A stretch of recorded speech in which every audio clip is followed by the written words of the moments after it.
brought to you by Orbital Assembly Corporation, with your hosts, Dr. Jeff Greenblatt and Eric Ward.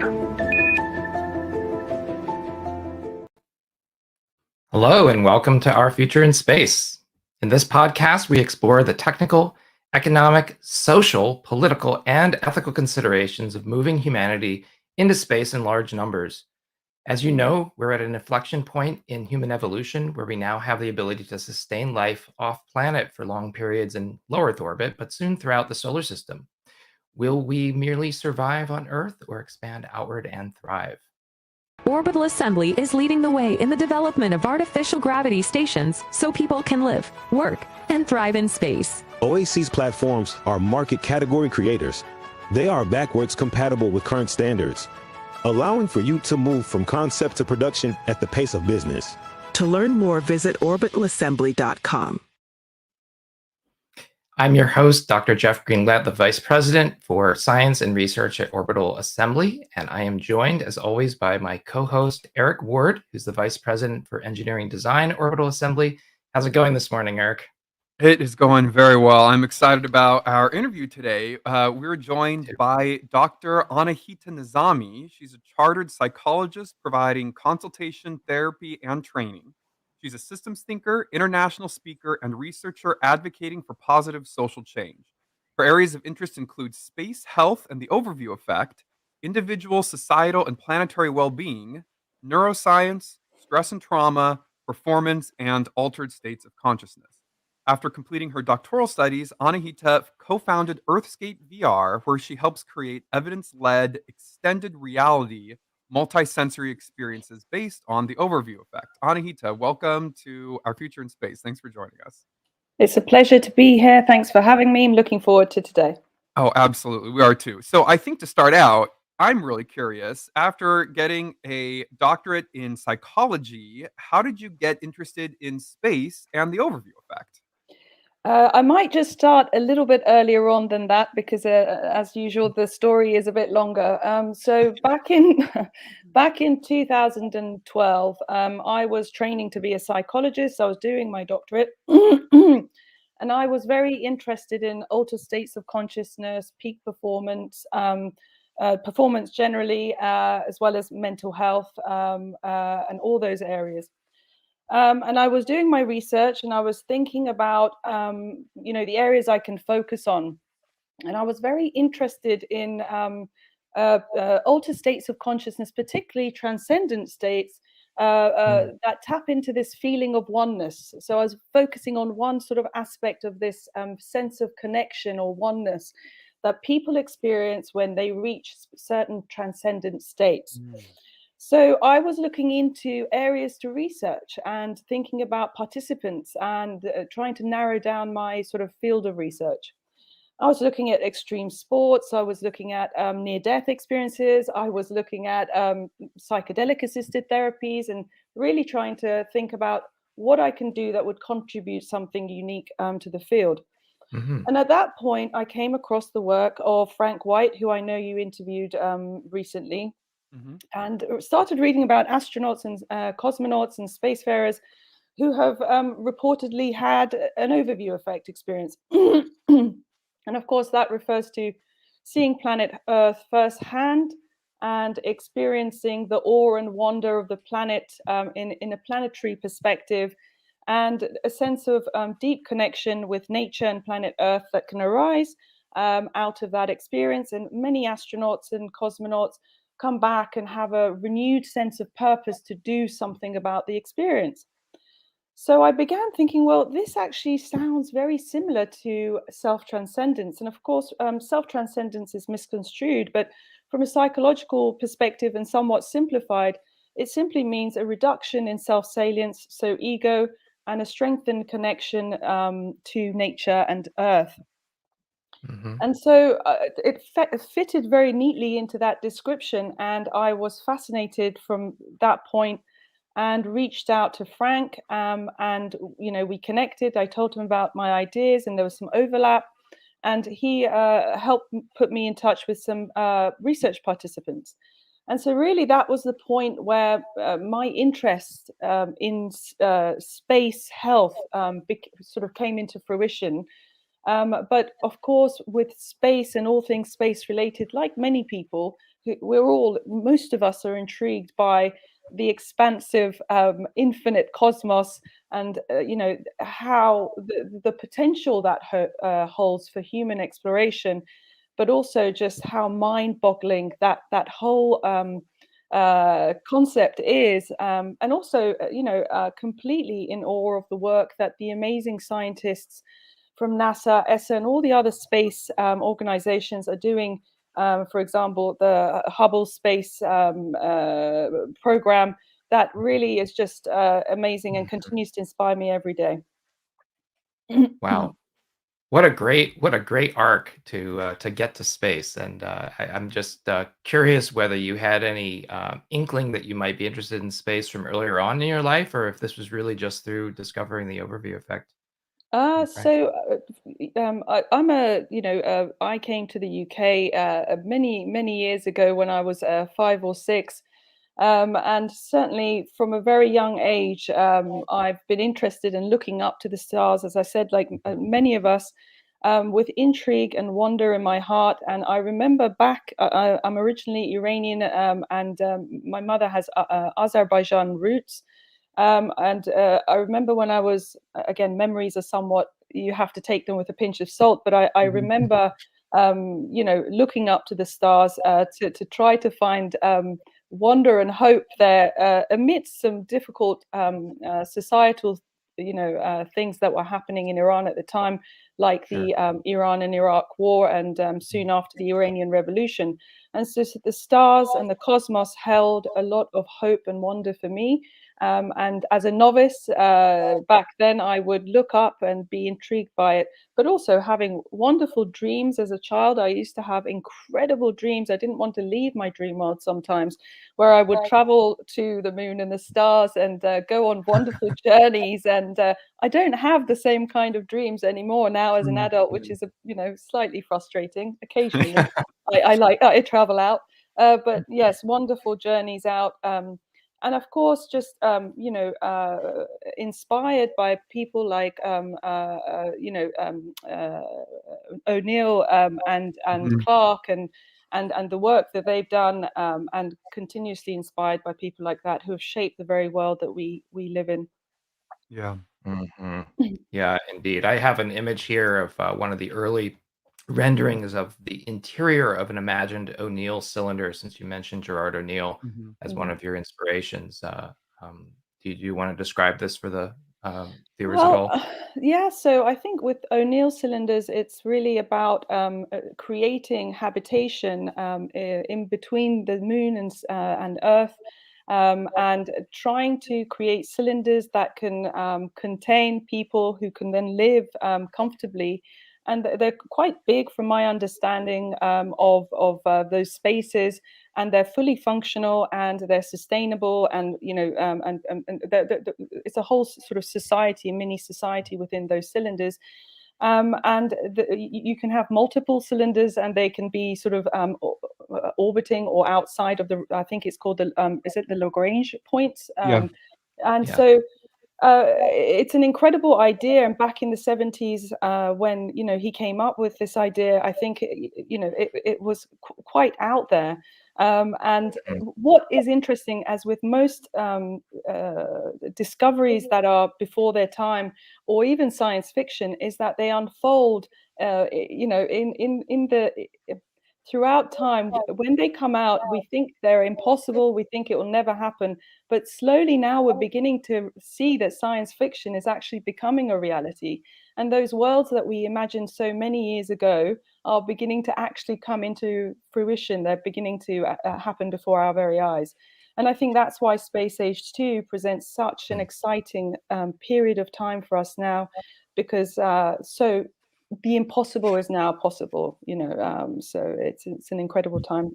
It's a challenging time, I know, but it's also an incredible time to be alive to witness it.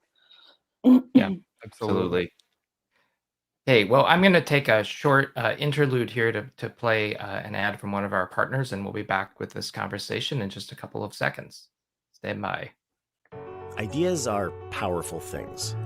Ideas drive us to broaden our minds, and help us seek truth about the universe around us.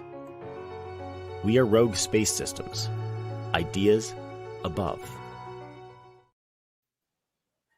All right. So, we have a lot we'd like to get into with you, Annahita, but what a wonderful overview. And you're really setting the stage for wonder and excitement and potential. Maybe I'll ask the first question, which is, so you have a new organization that you've started called Earthscape VR. Would you like to tell us a bit about that? So, as I mentioned earlier, I finished my doctorate. I completed my research, which we'll talk about hopefully a bit later on. After I completed my research on the therapeutic value of the overview effect, where I researched 7 wonderful NASA astronauts who I was privileged enough to meet, I wanted to think about the relevance of the overview effect in therapy, in applied psychology, and how we can translate that across, in aspects of that experience, at least, across into the therapeutic world. And at that time, I became very interested in virtual reality and extended reality. And I had no experience. I was a psychologist when I was doing my research, a trainee psychologist, and then a qualified psychologist shortly after. So I didn't have direct experience with virtual reality, but I was very keen to get into it and understand if we could recreate aspects of that experience. And so I set up Earthscape VR, which was formerly called VROE, a couple of years, I think, after the doctorate.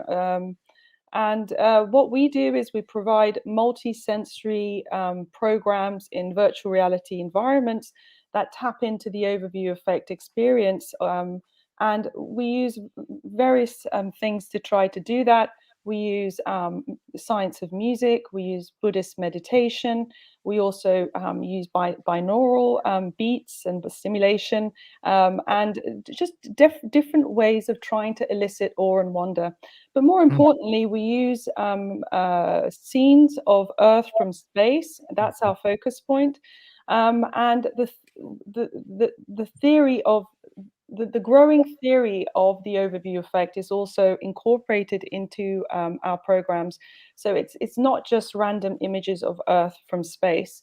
It's what the themes that we have collected over the years to say that what the astronauts report back to be important about what they are seeing. And really thinking about the implications of that for mental illness, but also mental health. And also sustainability. At the moment, we're in a position where we need to think about conservation and sustainability, and we need to change and adapt some of our ways in terms of how we use resources and the way we use resources. And so I was thinking about how we can adapt the programs for that. And so actually, Earthscape VR has 3 sort of roots to it, or pillars. One is sustainable leadership. One is mental health, terrestrial mental health, so here on Earth. And the other is space health, which is trying to think about how we can use these types of extended reality programs and try to draw the salutogenic benefits to support spacefarers' well-being. Now, that can be in a number of ways. It can be to prepare them for future flights, especially now with commercial astronauts becoming more regular.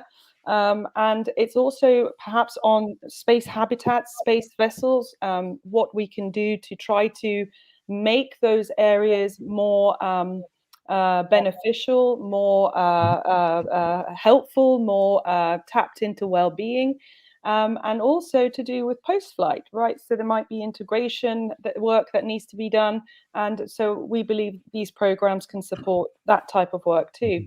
And the key thing is that, in particular with spaceflight, that there are a lot of stresses to overcome. And I think the more evidence-led, evidence-based programs, well-being programs that are available, the better, so that people like yourselves who are trying to create trying to create vessels that can accommodate large groups of space tourists, in effect, can tap into these resources and applications and technologies to support your work. Excellent. I really wanted to dive into this, the kind of the space traveler side of things, but maybe first, why don't we talk about the terrestrial mental health aspects of this? Perhaps really quickly, we've actually had Frank White on the podcast before, but for new listeners, could you just give us a quick summary of the overview effect and overview of the overview effect, as it were? Just to make sure everybody's on the same page, and then we can kind of get into the implications for terrestrial health. So the overview effect is a term coined by Frank White, a colleague and friend of mine who inspired my work. And the overview effect, the idea started many years ago, in the sort of 80s, I think. And he was flying cross country, and he was thinking about the O'Neill cylinders and the work of Gerard K. O'Neill, and what it would be like for people living off-world to see the planet as a whole unified system, and what impact that would have on these people. And of course, he knew and he realized that space settlements don't exist. That there are no space migrants that are traveling back and forth. And so he wanted to really look into this idea, and he decided that he would use or try to interview astronauts as proxies for space settlers. And so he came up with this idea of the overview effect perspective, or the overview effect, when he was looking out of the plane window and seeing all these sort of microcosmic details of the world below him. And he came up with the term, and then he interviewed the astronauts and learned more about this idea of the overview effect and how it impacted the astronauts. And so it really started back then. And I think he published the first book in 1986 or 7, something like that. And now the 4th edition is out with over 40 interviews with astronauts. And so the idea of the overview effect is this first-hand experience of seeing this expansive and extraordinary landscape, which is the planet Earth from the cosmic perspective, of course, in orbit or from space, is probably the more suitable term. But seeing planet Earth in that way, and how it impacts the human psyche, soul, psychology, body, and all of those things.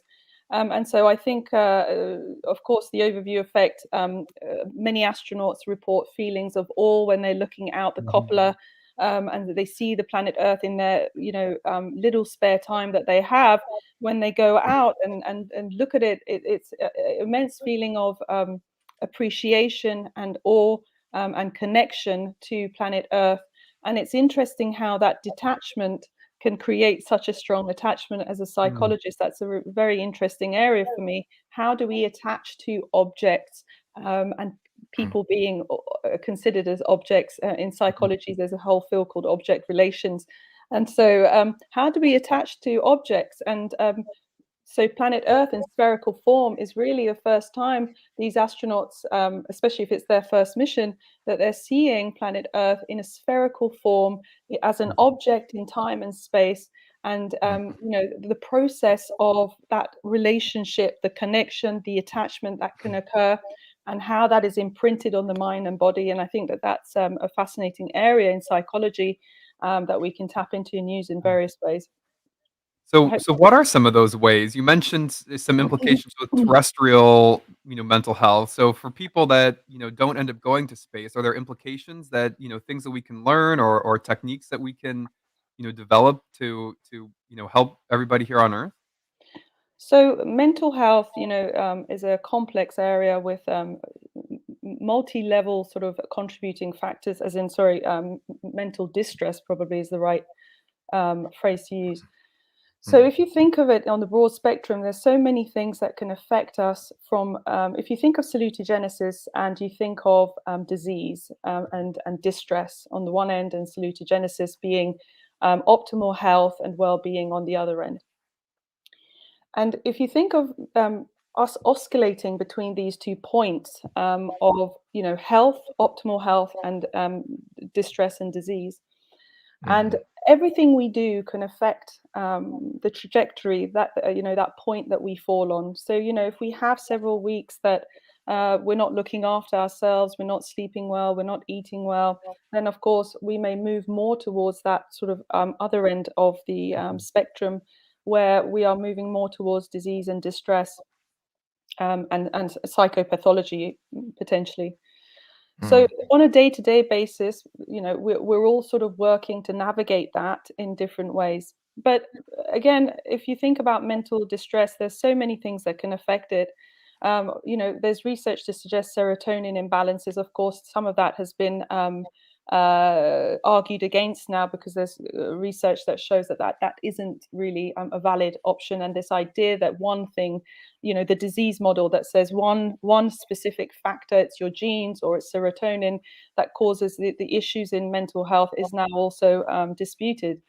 But yes, so neurochemical imbalances. So if you think about dysregulation in the nervous system, if you think about traumatic experiences, and if you think about disconnection between people and your environment, these are just some of the things that, and of course there's gut bacteria now has been associated with mental illness. So it's a very complex area. But the way I try to approach it from the mental health aspect when creating our programs is to think of mental health as a disturbance, to simplify it, and to think of mental health as a disturbance in the body, so a physiological disturbance of the nervous system. And so it's about regulation, and oftentimes with complex mental health issues and disorders, social anxiety, any anxiety disorder, from social anxiety to OCD, obsessive compulsive disorder, any of these types of disorders, it is to do with a dysregulation of the nervous system, and people often having difficulty to revert back to an equilibrium level. And so they need some help. Right. To kind of get there. Right. And so therapy oftentimes works in helping people to try to have develop the skills in order to do that. And so why can't we then use VR as a means to help people self-regulate, to help people tap into their interoceptive, which is to do with connecting to your inner world, interoception, to develop interoception skills. And so, and others have been talking about this in the world of VR, so it's not completely new area, but what is new is trying to use this idea of the overview effect and Buddhist meditation and music to combined in a synergy to create that. And it's so far, it's been very powerful and unique experience for people that are having it, the research that we're doing. Yeah. So help me to understand what you're doing here. You've put together this immersive VR experience. So essentially, person puts on goggles and headphones and steps into another world, a virtual world, which sometimes is maybe in a forest or somewhere else familiar on Earth, but also floating in space, I guess, looking down at the planet. And what you're saying is that spending time in this environment can actually boost mental health. I mean, can really have a lasting therapeutic effect that's similar to some other kinds of therapies. Am I getting that right? Yeah, and there's a whole field in psychology called eco psychology that really taps into this idea of nature and nature connectedness. There are theories like attention restoration theory and stress reduction theory that look in this area and talk about how nature, direct contact as well as passive contact with nature, which means through VR setups also, and having a picture on a wall of a natural setting, can also provide restorative benefits and salutogenic benefits. So yes, but the key sort of tenet, the key part to what we're doing is about this one specific aspect of natural settings, which is expansive and extraordinary natural settings, and how what impact they specifically have. So it's slightly different from all of the other or much of the other eco-psychology research, because we're narrowing it down to one area. And what we're saying is that these types of settings have benefit for our well-being, because from an evolutionary perspective, but also from a psychological perspective also. Right. So can you why do we, all right, maybe just ask this question. Why do we think this works? I mean, putting somebody, exposing them to an extraordinary set of circumstances, I guess, environment. Maybe I'm kind of missing the explanation, but why do we think that this works? I mean, we know it works, but why? So in psychology, there's theories like biophilia theory with American biologist Wilson, whose first name escapes me, but they basically talk about this innate connection that we have with the natural environment that goes all the way back from our early beginnings, as a species.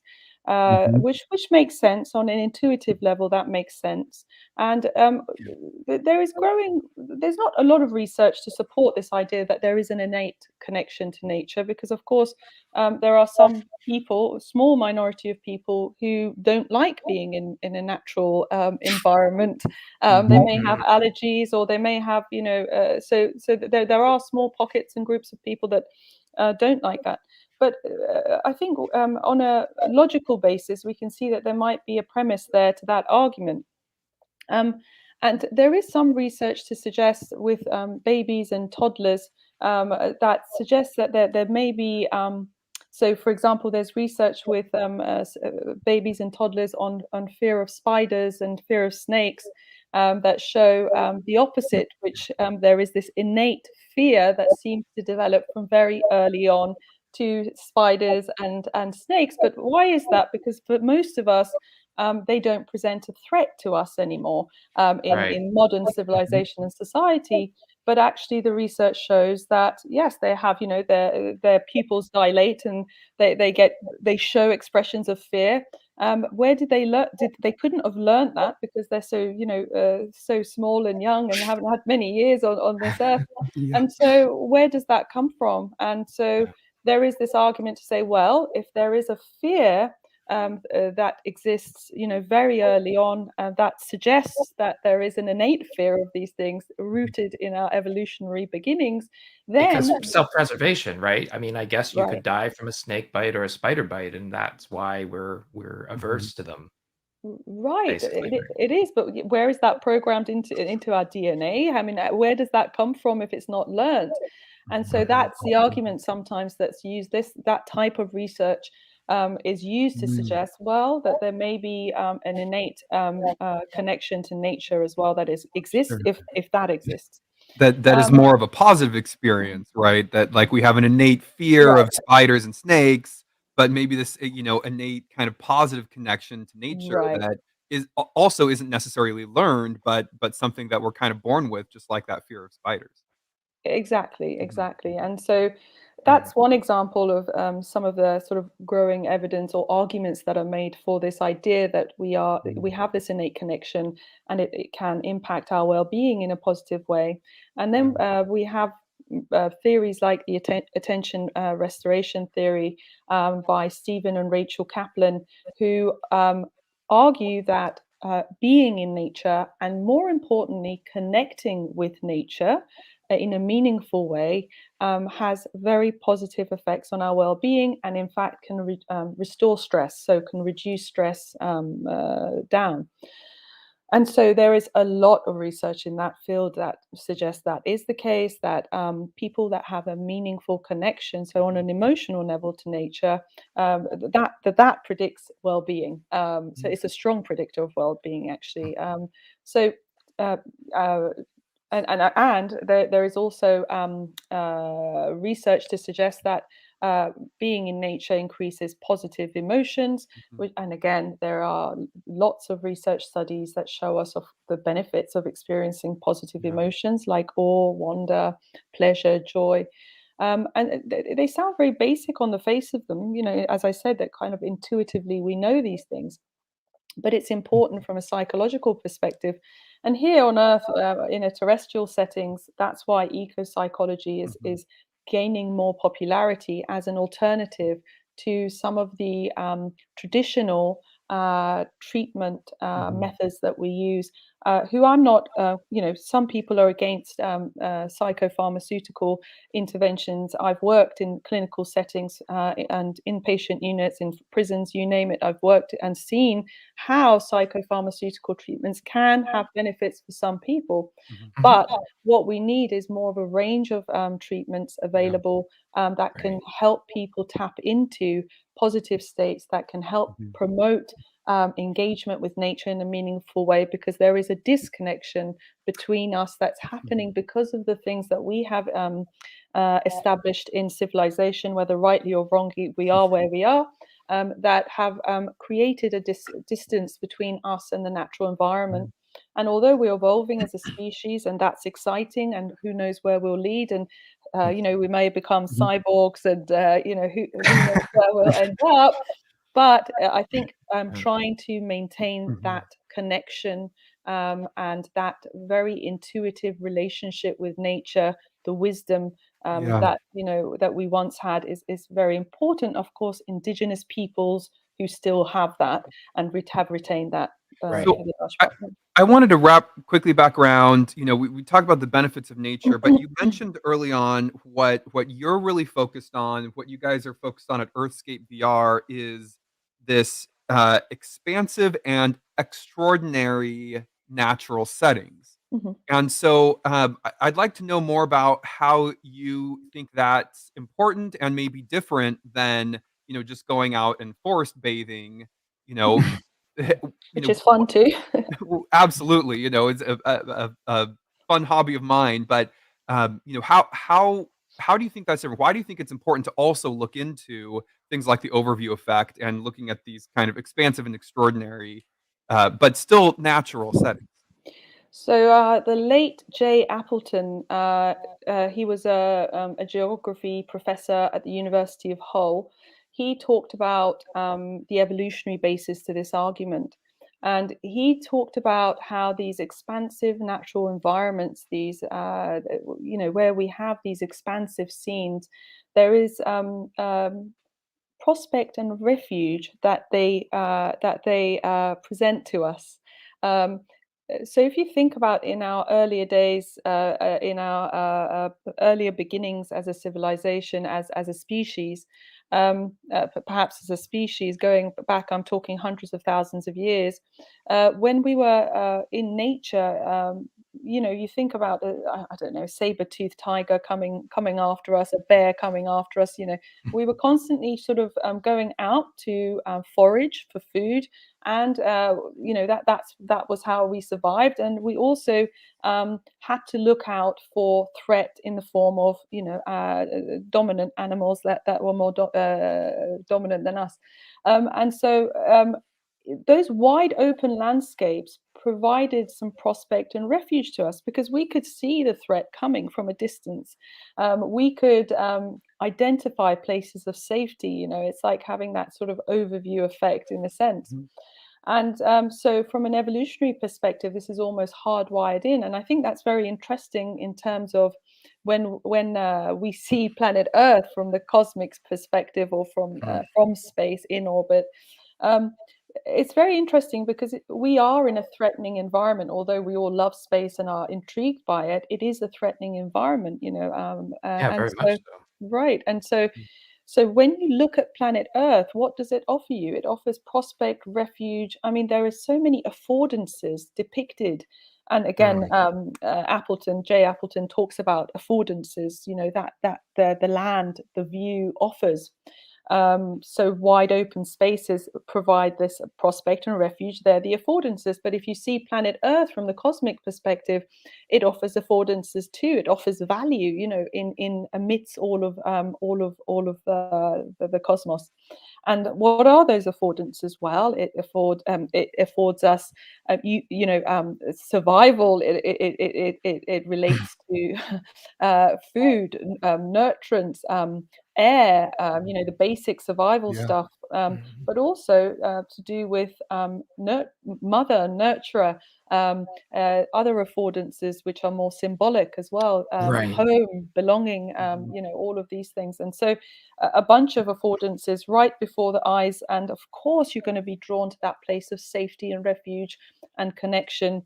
And I am fascinated by that act of detachment. And of course, in meditation, somewhat counterintuitively, often what we have to do is detach. We take an overview. In mindfulness meditation, oftentimes that's what we're taught to do or trained to teach our the people that we're working with. And so it's interesting that that's exactly what the astronauts and cosmonauts experience, that physical detachment from Earth, the recognition of being detached from the planet, and how that then inspires this sort of attachment and reattachment to it. So I want to continue this conversation. I actually had a couple things to add about what you were just talking about. But before I do so, it is time to um, do a t-shirt giveaway, which we're now doing with every episode. So bear with me for a minute while Eric and I choose a winner and explain to people how they can enter the contest. So we'll be back with you in a moment, Annahita. Um, Eric, shall we go ahead and make the drawing? Absolutely. I think it's time. Okay. Can you roll the And- dice sound effects for me, please? Oh, and we have a winner. The winner for this week's interview is Arliss Hibbard. Arliss Hibbard. If you are listening, you can send us an email or get in touch via Twitter, Facebook. What are the other ways that Arliss can get in touch Twitter with and us, Eric? Facebook is great. An email would be wonderful. We just need your mailing coordinates, and we can send you something from our grab bag. And All then right. similarly, if you're listening and a new listener, and you want to be part of this, now weekly giveaway, just reach out to us in the usual ways. I'll list those at the end of the show, of course. Yeah, we'd love to keep participating with you guys. So congratulations to our winner, and maybe you'll be next. Thanks, everybody. All right, so back to the regularly scheduled program. So when you were describing this sense of refuge and safety and, a lot of other positive properties, I guess I was struck by two things recently as you were conversing. One was, I think, the quote from Carl Sagan in his novel Pale Blue Dot.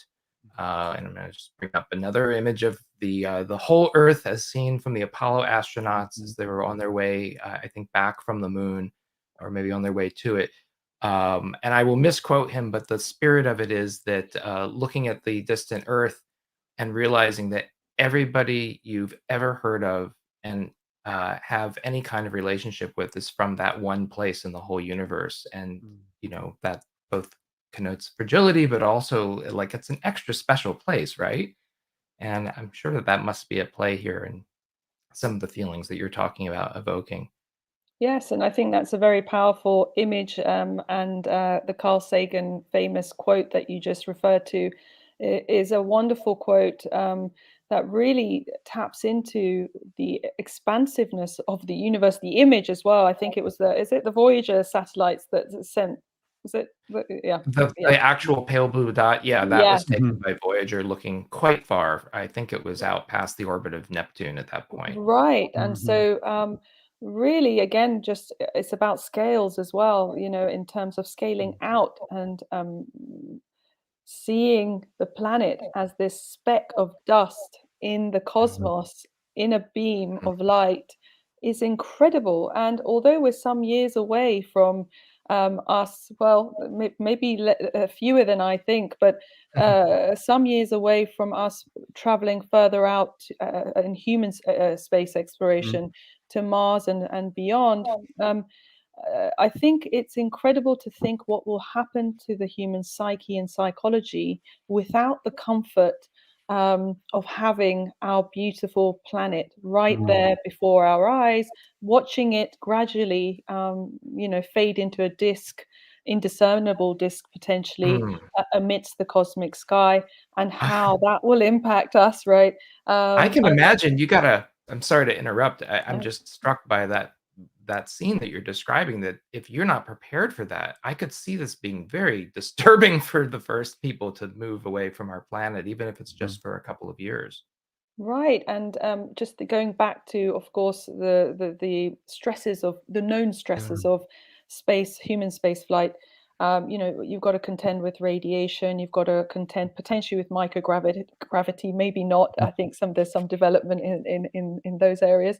Yep. And yes, I know, right? Yeah, that's what we're working Yeah, on. But I you're mean, it working on also like the it. this thin wall. I mean, between Yeah. you and essentially certain death. This very hostile environment.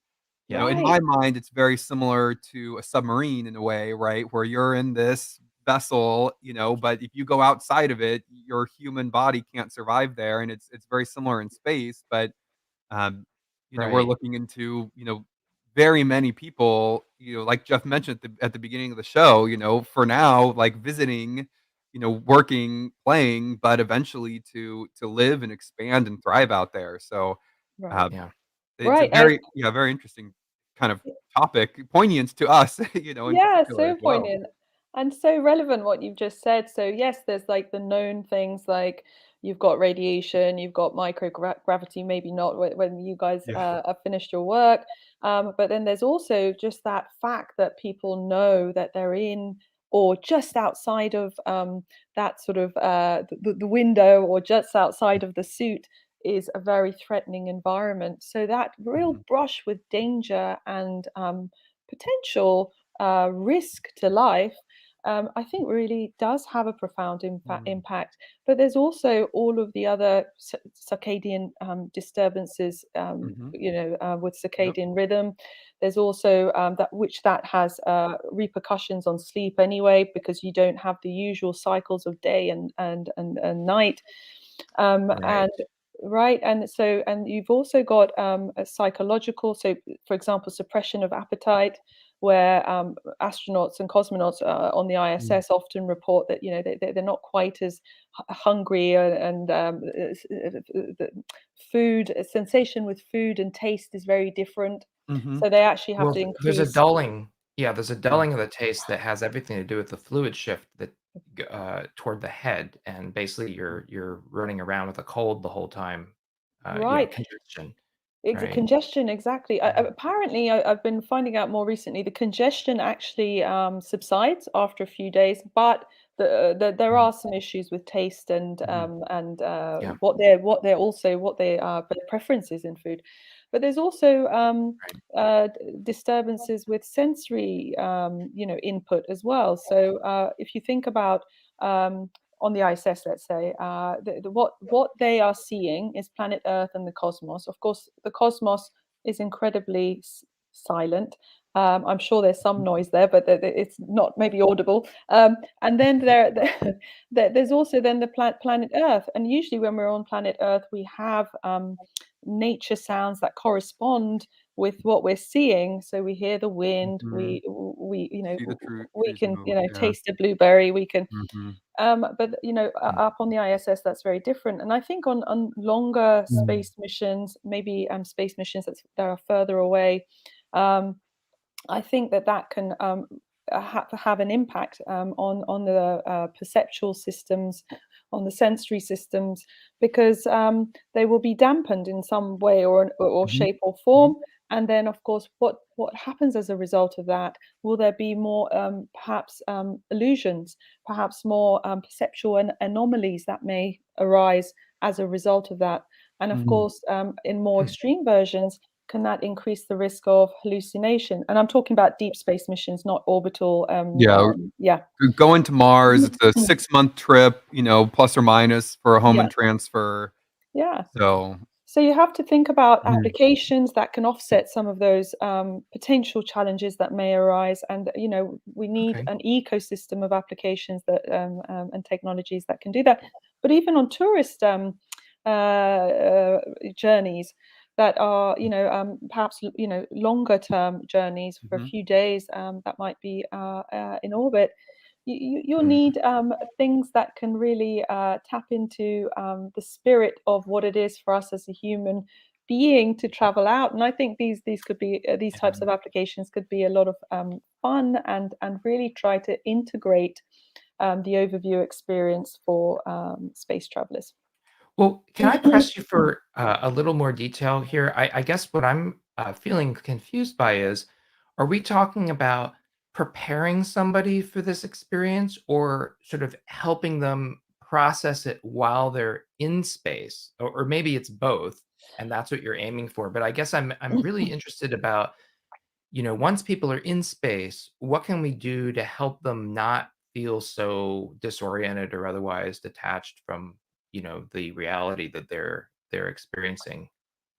So with our programs, we believe there are sort of multiple ways that we can use them in the space health world. So one that we've considered is integration work. So if you actually, I'll start at the other end. One is before people go out. So if you think about commercial flights, and commercial astronauts or everyday people that might be trained to go up to have the experience, well, they'll need some training, practical training, but they will also need some preparation for what that experience will be like, what the context is, some of the psychological impact that they may experience. And so I think that there is some validity to creating applications and workshops, therapies, support work, whatever you want to call it, that can help people take more from the experience, to be more open to the experience. And of course, then there is this idea of, okay, so while they're up there, how can we use these types of applications?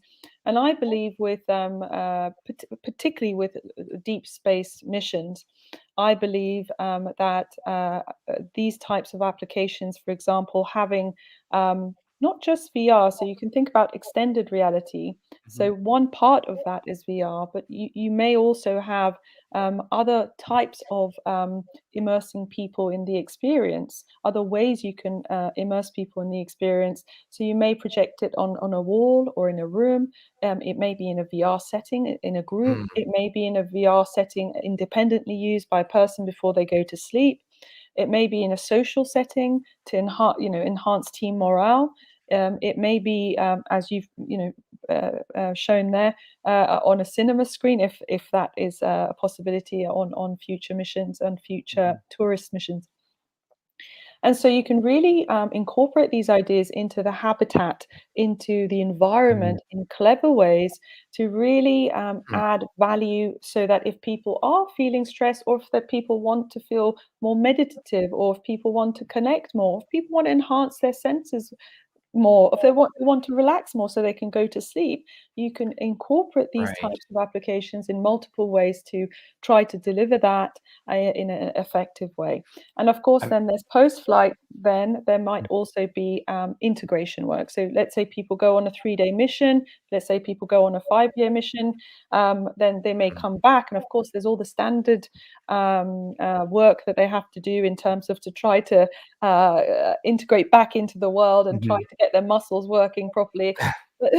But there's also the side of integrating the profound experience that they've had in nature, and to help them really use that in the most effective way. And of course, people like Loretta Whitesides, who has got Space Kind and ideas like that, which are really tapping into that that notion of integrating experience. Right. So an integrative experience being really sort of the whole arc from before, during, and after, and providing, I guess what you're really saying is psychological support to help somebody no matter what they're feeling, if it's positive, negative, neutral, Yeah, just to exactly. make. Mhm. Exactly. And so if you think about, I mean, another area that's very interesting to me is space therapy. What will space therapy look like in Mhm. 100 years when we have thousands, maybe who knows, one day millions of people living and Mhm. orbiting in space and on extraterrestrial bodies. um, Mhm. what will space therapy look like? We have therapy here on Earth. Of course, that will be something that space tourists will need, and those that migrate out permanently as well.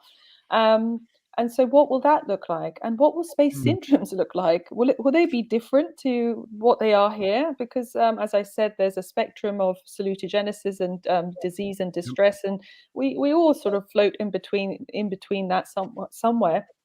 So in order to prevent Mhm. that the stress deteriorating to a point where it develops into psychopathology, what we want to do is always be moderating that and trying to Yeah. have effective applications that can help people go further up that scale. Mhm. Yes, Yeah. I hope That's that's answered your question. That's really interesting that, when we talk with Frank White, I think to kind of summarize what he said and some things I'm learning from you here, that the overview effect is really this, in a way, this new mode of that kind of salutinogenic health, right? It's a positive effect. It's something that we're just discovering now as a new thing that's happening to humans that you know, didn't exist before, the 50s. Well, I suppose the 60s. Uh, so would you then say, as we expand out there, you mentioned like people migrating into space permanently. Would you expect that we might also discover some new psychopathologies and disease processes that they could experience that maybe never happened before because we've been firmly rooted to the ground, in our history? I think that's a very interesting area and one that I'm trying to enter into and trying Mhm. to think about that area. None of us really, apart from the ISS experiment and the Apollo moon Mhm. landings and the other flights to space, we haven't really got a sense of what these space syndromes might look like. Of course, many years ago, there was something called breakout. I don't know if you guys are familiar with the breakout effect. But the breakout effect basically, a bunch of researchers looked into fighter pilots, I think it was, on high altitude flights. And they found that a small proportion of these pilots experienced some negative symptoms of feeling sort of detached from planet Earth, and that impacted them Mm. negatively in anxiety symptoms and feeling sort of quite anxious and derailed and they Oh, termed this interesting. thing breakout, this phenomenon of breakout, and and of course most of the pilots had a positive. It had a Mhm. positive impact on them. Mhm. They were, it was a salutogenic impact. They were thrilled. They were, in awe. It was a very positive impact. Um, and what they concluded was really that that was more to do with personality aspects of the pilots. It was to do with the fact that they were completely isolated, so they didn't have that sort of team of Mm. people with them. With the ISS, you have a group of Yeah. astronauts that go together, and so factors like that were important in really giving rise to this breakout effect. However, breakout never really materialized to astronauts. We suspect that's because they're very well trained, and we also suspect that it's because it's in a team setting. We also Mhm. suspect that they don't have to actually fly. They Mhm. don't fly the ISS or the rocket that goes Right, up, they're not in right? They're control of not its in motion at control of every all of that, moment. Yeah. right? So they're Right. not in So charge of you're that saying the side. stress is lower because of that, or it's just Well, different? it's just very different, and Yeah. so that phenomena just didn't come about. But what we do know that, for example, as you mentioned, Eric, about other work environments, so submarine drivers and drivers, is that even the right I terminology? think they're sailors, I believe. Sailors, Sailors. right, Not really using submarine sails, but sailors. yeah. And also, lorry Submarines. drivers, that drive long hours on their own. Right. Right. So it's more to Mhm. do with that environment of being on your own, the conditions of being Mm. alone, and perhaps completely out of your comfort zone and isolated. So I think that might become a factor. Breakout, who knows? It might become a factor on those. Missions to Mars and beyond, it Mhm. could raise its head again, should Yeah. I say. I mean, we're wise to always make sure that they're multiple person missions for safety, if nothing else. But obviously, the psychological factor is a huge one, and it's worth the Yeah. cost of, sending multiple people. But I guess for the length of time that we're talking about for a mission to Mars, and really that's just a stand-in for any sort of Mhm. long Long distance, duration or deep space mission, right? yeah. We know that it's a concern that's big enough, serious enough that we're putting a lot of attention into how people in a small group are going to Mhm. manage Yeah, Right. yeah. Yes, situations and exactly. personalities, right? Yes, exactly. And I think in all likelihood the risk is very low of that occurring. But it's an interesting thing to consider when preparing for these missions, and trying to reduce the Mhm. risks as much as possible. Um, because I think isolation is something that we didn't actually talk about earlier on with some of the stresses and challenges. Of course, isolation and loneliness and boredom is Mhm. is a big factor on certainly longer term missions. Less so perhaps for the tourist missions, which are filled with excitement, much shorter term, much Mhm. more joyful, and it's a different feel and different experience, I think, altogether. hmm I've got an Wow. Yes, image that here of looks. people Yeah, playing basketball on our low gravity Mhm. space station, Voyager space station. that's Yeah, I absolutely admit amazing. there's a trampoline under the basketball hoop, really tall hoop.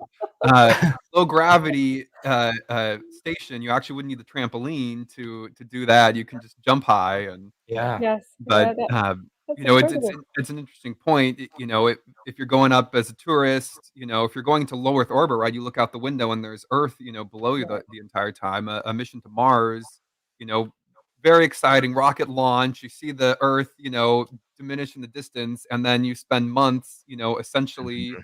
in the middle of nowhere, just with you and your team. So those Mhm. are, it'll be interesting to see how that affects people. I wanted to look, well, we still have the opportunity to look a little bit deeper into the future and get your Mhm. thoughts on, as we migrate away from the surface of the Earth and in these larger and larger quantities and develop these, these communities in outer space, maybe in, low Earth orbit or at the Lagrange point in geocentric orbit or even on the surface of Mars.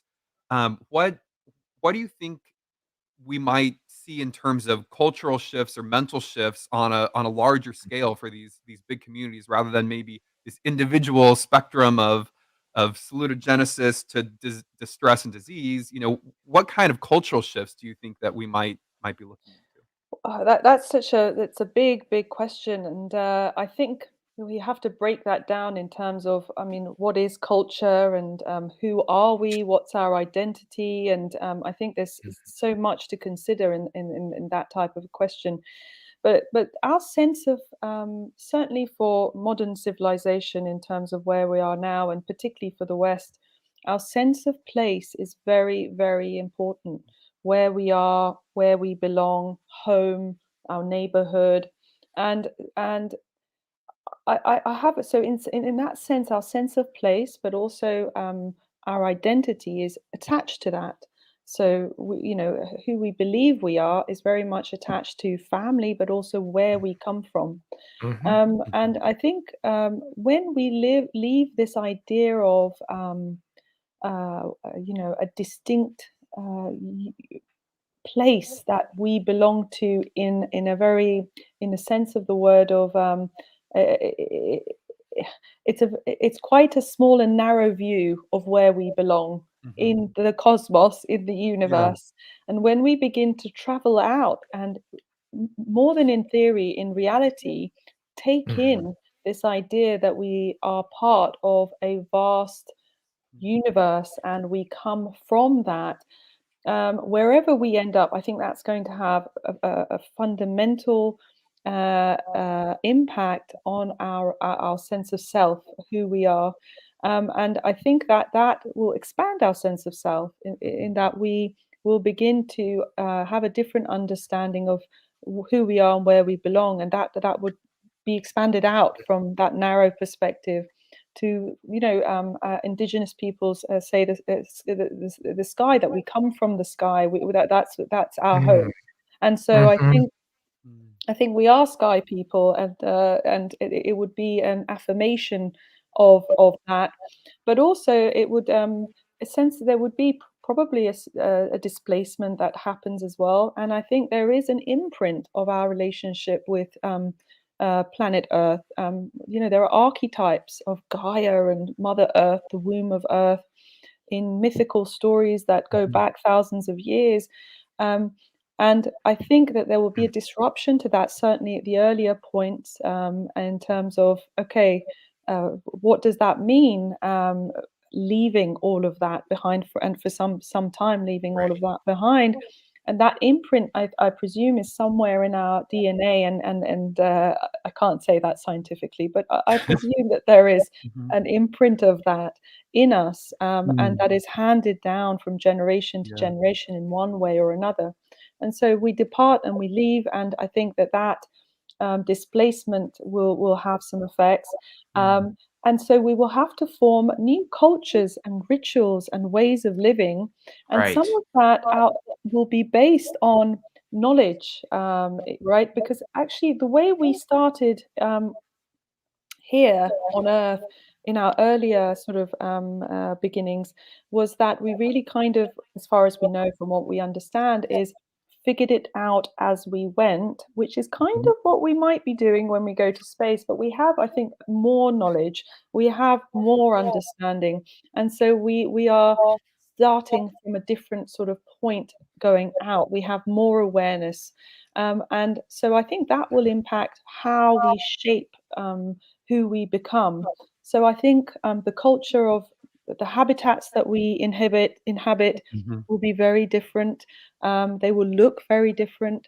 I imagine that the way we might begin to relate to one another will be very different, and particularly because we will start that journey from a place of as we expand out, certainly initially, there will be threat and danger associated with those types of missions, although, of course, they'll be as safe as possible, but the environment will be threatening. So it's a unifying, oftentimes, it can be a destabilizing experience or a very unifying experience, because from an evolutionary perspective, those types of experiences will cement the knowledge of us knowing that we need each other. So what will happen is it will bring us together.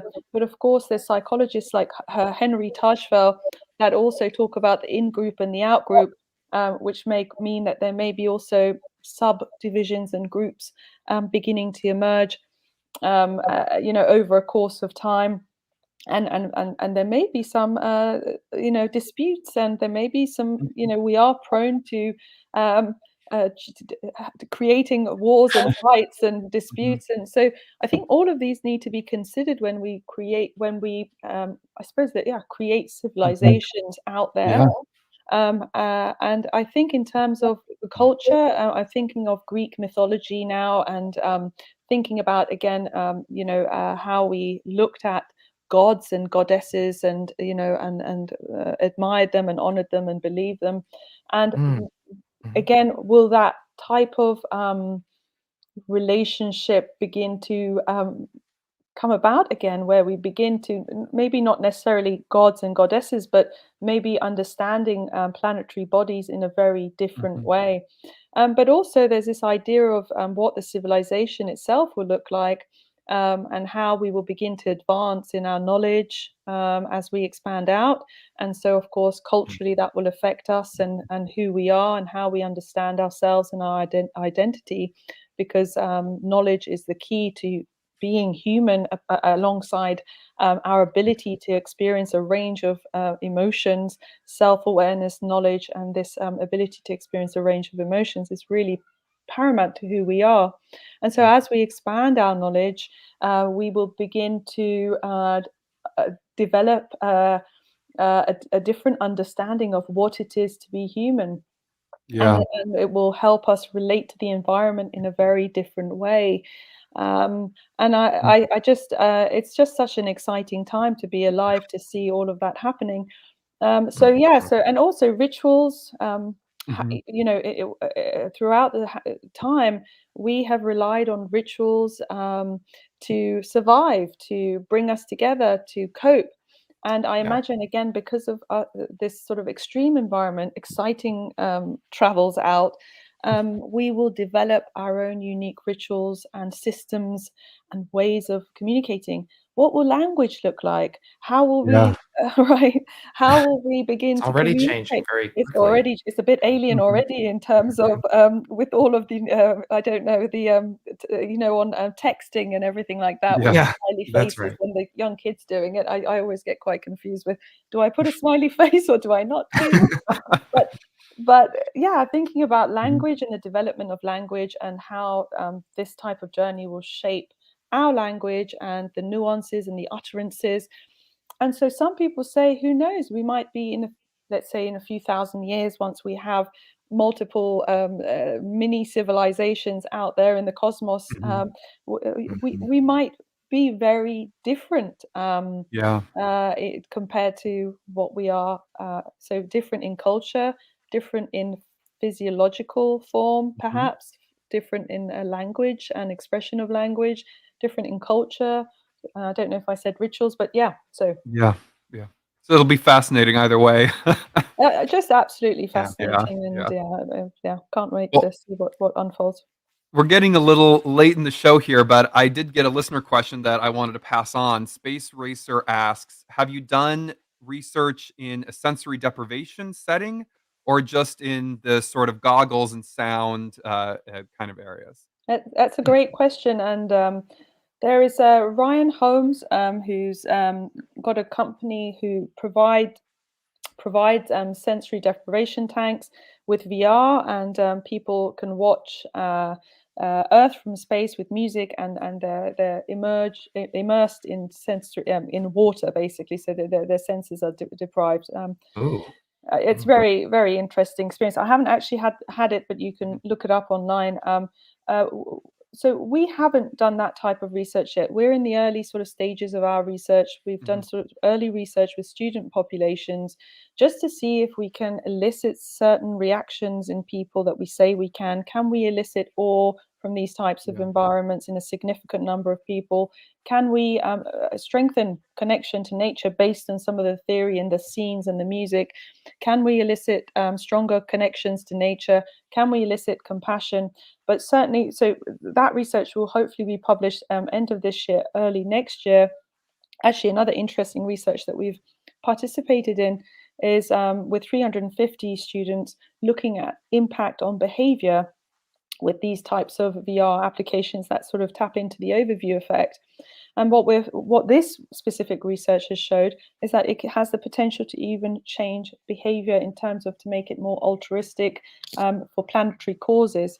So it's interesting to look at the initial research first, but future research, we certainly intend to look at brain states. We certainly want to look at neurochemicals. We want to look at sensory deprivation and the effects that might have, because of course when the astronauts and cosmonauts go up, you're very right, the viewer who asked that question, they it's not just about seeing planet Earth. They're in microgravity, they're weightless, so that adds a layer to the experience. They're also you know, as we talked about, their senses are dampened a bit, so you know, all of this can make the experience more enhanced. And so when we're recreating or trying to recreate aspects of that experience here on Earth to use in various ways, we need to think about those things, because they might, especially for applications here on Earth, they might not be available. So that's why we use the science of music, Buddhist meditation, different frequency ranges. We tap in Schumann resonance, for example. It's inaudible, but we kind of weave that into some of our programs. And we use a lot of, as I said, binaural beats, bilateral stimulation to try to really tap into those things that are missing to make the experience more profound. How can we experience that? Is this something you can volunteer to to I participate? can secretly show you to, yes. When audience, we didn't have enough time to. I should have sent a short demo. I apologize, but Eric and Jeff, we can talk, and I'll arrange something.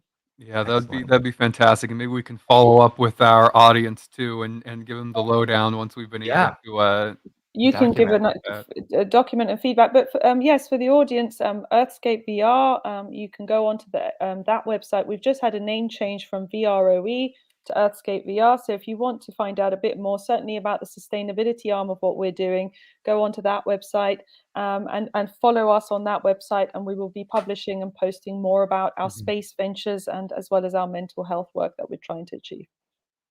Excellent. excellent. Well, I had one last question, and it's really a spotlight for you, Annahita. So, you would like to share some information about this new book that's coming out? Yes, thank you for reminding me. So, Star Sailor is a wonderful little book that Frank White and I have co-written together. Both of our vision is really about trying to bring the overview effect down to Earth. That's in quote marks. It's from a NASA documentary called Down to Earth. And so we're trying to, in different ways, bring the overview effect down to Earth. We're trying to recreate it in different ways. We're trying to help people feel inspired by the overview effect in different ways. And many years ago, well, many is probably not the right term, but 5 years ago, in an infinite world, I think 5 years isn't many. But 5 years ago, we came together. Actually, it was quite a difficult time in my life personally. But Frank and I came together with this idea: let's write a children's book about the overview effect. And so we started writing this book, and it's called Star Sailor: The Overview Effect Chronicles, and it's now out. And it's a beautiful little book. Really, our heart and soul went into writing this book. It's about a girl called Eve, and she's quite lonely, and she gets a bit sad sometimes, and she looks up to the stars and the cosmos for awe and wonder and inspiration. And one day she loves to go on walks. One day she goes on a walk to the Black Forest, which is around the corner from her, not the one in Germany. She's it's make believe. It's in based in the UK. But she goes on a walk to the Black Forest, and she meets some animals there, an owl being one of them, and they form a friendship, and she goes on a magical journey to Imaginarium. And in Imaginarium, she sees things that really blow her mind, and she feels inspired, and she comes back, and she creates some amazing change in the world, and she becomes an astronaut. So that's the lowdown of the book, but you can Oh, that purchase it sounds on Amazon. wonderful. And you said this is coming out. When will this be available for people to buy? It's out now on It's out. Amazon, so you can order it on Amazon, and it's a great stocking filler or anything like that. I know it's some time away from Christmas. But if you've got It's 4 not far away. children, it's time to plan, or 3 Yeah. children, or 2 children. But yeah, Thank you for writing a children's book. This is a very adult kind of topic, so I love that you and Frank are trying to reach a broader range of audience members that way. oh, but thank you so much. It was a lovely project, actually. This one was just such a heartfelt, lovely project. Yeah, let us know what you think, Jeff and Eric. Yeah, absolutely. Well, That seems right up our alley. I'll have to read that with my kids for sure. yes. Absolutely. Well, I think we are over time, so I really just want to thank you, Anahita, for a lovely, wild ride. We've gotten to experience a lot of different aspects of the work that you do, and I hope that the listeners find it inspiring, as well as a positive, see that as a very positive thing that you're doing, trying to stay ahead of where human beings are going to be in a few years or decades time, and make sure that we are optimally healthy as we expand into the Yeah, for universe. sure.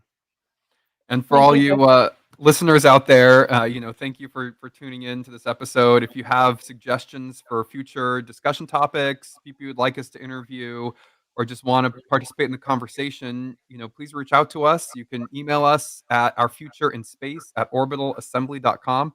You can also get a hold of us on Twitter at ourfuturespace and Facebook at ourfutureinspace. So thank you for listening. And Annahita, thank you so much for joining us today. And lastly, if you are excited about the work that Orbital Assembly is doing and would like to get more involved, feel free to reach out to us at info@orbitalassembly.com for more information. Thanks, everybody. Until next time, take care. This program represents the personal opinions of the hosts and their guests. The content, opinions, and views do not necessarily represent the views and opinions of Orbital Assembly Corporation, nor the organizations with which any of the program participants may be affiliated. The mere appearance or promotion of this program does not constitute an endorsement by Orbital Assembly Corporation or its affiliates. Our Future in Space. Copyright 2022 Orbital Assembly Corporation. Hosts Dr. Jeff Greenblatt and Eric Ward. Audio and video production by Tim Alatorre. Musical theme The Last Day by Dark Blue Studio.